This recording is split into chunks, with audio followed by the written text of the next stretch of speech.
Let's take a look at ISTE artifact number 3. I will give you a tour of our Mixed Reality and Education course, a course I designed this year to teach teachers how to use augmented reality and virtual reality materials and tools in their classrooms. The course does take place in person over 2 days, but it does have a Canvas component to it.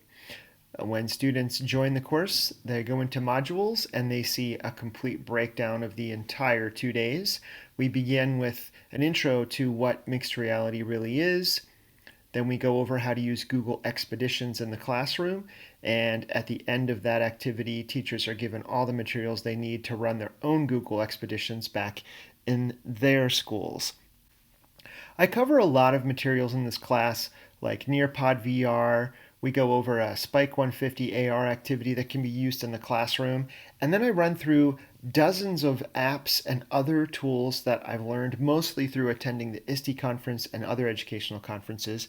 And this is where I then allow teachers to examine the resources that would work best for them. They then create their own final project, and their projects are then built based on a lesson and turned in. So I can go through and look at each teacher's lesson and the plans on how they use AR, VR in the classroom. This one, for example, shows how AR, VR is used with the civil rights movement.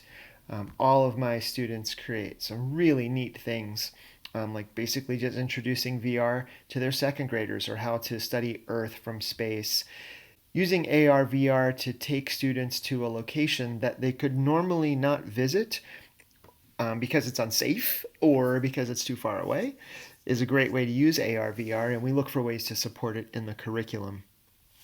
I also then put the responsibility on the teachers to find the resources that work best for them. So not only do they have to create their own digital environment, but they have to use their citizenship skills to figure out which online resources work best, which apps are most appropriate for their students and have content that is appropriate, and then also design that digital learning environment.